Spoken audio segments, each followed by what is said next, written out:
Hello বন্ধুরা, সকলকে Farhad knowledge point চ্যানেলে স্বাগতম। এর আগের দিন একটা বিষয় নিয়ে আলোচনা করেছিলাম।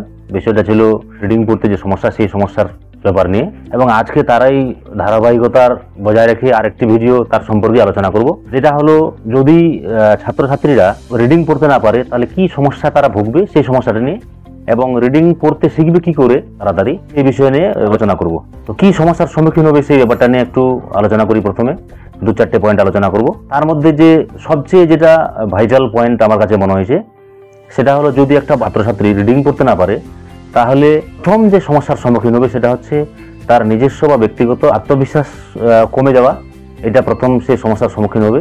কেননা এরা ছাত্র বা ছাত্রী ক্লাসে আছে, কোনো শিক্ষক শিক্ষিকা তাকে পড়া জিজ্ঞাসা করলে, রিডিং পড়তে বললে, বা ঝরঝরা যদি বাংলা বা ইংরেজি পড়তে বলে, তাহলে সে লজ্জার কারণে কিংবা আত্মসম্মানের কারণে সে পড়তে চাইবে না। কারণ তার যে সহপাঠীরা আছে তারা তার পড়া শুনলে, পড়তে না পারলে হাসবে, এবং শিক্ষক শিক্ষিকাদের প্রতি যে তার ভয়, সেটাও কাজ করছে একটু। কারণ পড়তে না পারলে একজন শিক্ষক শিক্ষিকা তাকে বকবে বা মারবে, এইসব বিষয়ের কারণে তার যে সমস্যার সম্মুখীন হবে সেটা হচ্ছে আত্মবিশ্বাস কমে যাওয়া। এবং এর ফলে দেখা যায় অনেক ছাত্রছাত্রী কিছুদিন পর তার পড়াশোনা থেকে আরো পিছিয়ে যায়, এবং কিছুদিন পরে দেখা গেল সে আর স্কুলে যাচ্ছেই না, এই লজ্জার কারণে, ভয়ের কারণে, যেহেতু সে পড়তে পারছে না। এই বিষয়টা আমার কাছে খুব কঠিন মনে হয়েছে, যে এটা বাচ্চার আত্মবিশ্বাস কমে যাওয়া কত ভয়ঙ্কর জায়গা যেতে পারে, সেটা একটা।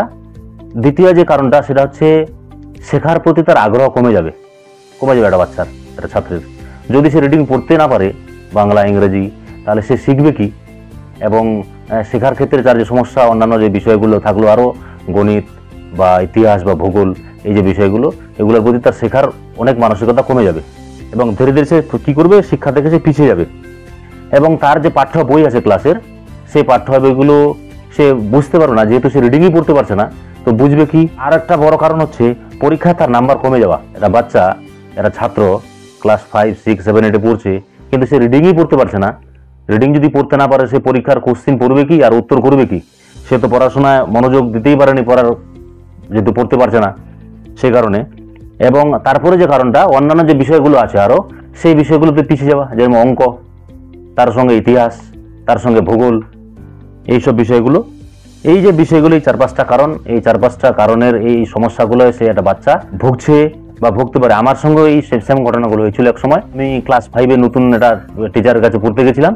আমাকে প্রথম দিনেই 1 পৃষ্ঠা ইংরেজি পড়া এবং তার সঙ্গে মানেগুলো পড়ে দিয়েছিল, এবং তারপর দিন আমি পড়া দিতে পারিনি, কারণ 1 পৃষ্ঠা ইংরেজি বিশাল সমস্যা। 1 পৃষ্ঠা ইংরেজি বই পড়া দিয়েছে এবং তার সঙ্গে মানে মুখস্থ করার যে মানে মুখস্থ করে দিয়েছে। রিডিংয়ে আমি পড়তে পারতাম না, তো ওর সঙ্গে মানে কি পড়বো আর কি পড়া দিব তারপরের দিন।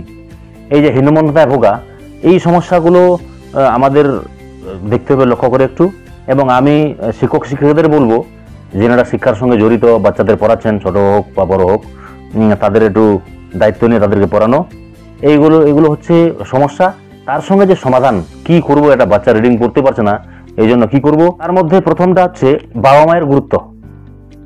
বাবা মা দায়িত্ব নিবে, আমার বাচ্চাটা আমার বাড়িতে রিডিং পড়তে পারছে না, এই রিডিং পড়তে পারছে না কি কারণে, সেই কারণটাকে বুঝে নিয়ে বাবা মায়েরা দেখবে একটু বাচ্চাটা কি কারণে রিডিং পড়তে পারছে না, এবং রিডিং কিভাবে পড়াতে হবে তাকে, সেই ব্যাপারটা নিয়ে একটু তার সঙ্গে, বাচ্চাটার সঙ্গে আলোচনা করা, কিভাবে শিখবে। তাহলে প্রথম দায়িত্ব নিতে হবে নিজের পিতামাতাকে।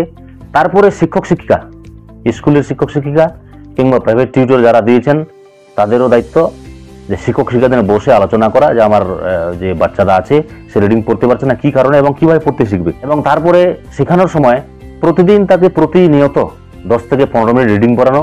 তার ক্লাসের যে পাঠ্য বইগুলো, সেগুলো তাকে প্রতিনিয়ত 10 থেকে 15 মিনিট অভ্যাস করানোর সময় দেখবো, অবশ্যই ছোট ছোট বাক্য দিয়ে প্রথমে শুরু করব। প্রথমে ওয়ার্ড দিয়ে শুরু করানো যায়, ওয়ার্ড দিয়ে শুরু করানোর পরে আস্তে আস্তে ছোট ছোট বাক্যগুলো দিয়ে শুরু করব। এভাবে প্রতিনিয়ত সে অভ্যাস করবে। এবং পড়ানোর সময় এই জন্য শিক্ষক বা পিতামাতা যে বাচ্চাটাকে পড়াচ্ছে বাড়িতে বসিয়ে, পড়ানোর সময় তাকে আঙ্গুল দিতে বলা, পড়ায় যে কোথায় পড়াচ্ছি সে বুঝতে পারছে না কিনা, সেই লাইনটা বা যে ওয়ার্ডটাতে পড়াচ্ছি সেই ওয়ার্ডটা সে বুঝতে পারছে কিনা, এটাকে দেখা। এবং তার সঙ্গে পড়ানোর সময় লক্ষ্য করব, বাচ্চাটা যে রিডিং করছে ইংরেজি বা বাংলা, বড় বড় যে শব্দগুলো, সেই শব্দগুলো সে ছুটিয়ে ছুটিয়ে আলাদা আলাদা করে উচ্চারণ করবে। এবং তারপরে যে পদ্ধতি, সেটা হচ্ছে নিয়মিত অন্যান্য বই পড়ানো, যেমন শুধু পাঠ্য বই, ইংরেজি, বাংলা, ইতিহাস, ভূগোল ক্লাসের বাদ দিয়েও অন্যান্য গল্পের বই, ইংরেজি কোনো গল্পের বই, কোনো ম্যাগাজিন, কোনো খবরের কাগজ বাচ্চাটাকে পড়তে দেওয়া প্রতিনিয়ত। এতে করে কি হবে, প্রতিদিন যে পড়ার অভ্যাস, সেই অভ্যাসটা গড়ে উঠবে। এবং তার সঙ্গে সঙ্গে তাকে বলতে হবে সে যেন আওয়াজ করে জোরে জোরে পড়ার চেষ্টা করে। তাহলে পাশ থেকে আমরা যারা শুনছি, যে শিক্ষক শিক্ষিকারা বা বাবা মায়েরা শুনছে, সঠিক পড়ছে কিনা, তার উচ্চারণটা সঠিক হচ্ছে কিনা সেটা দিকে লক্ষ্য করতে হবে।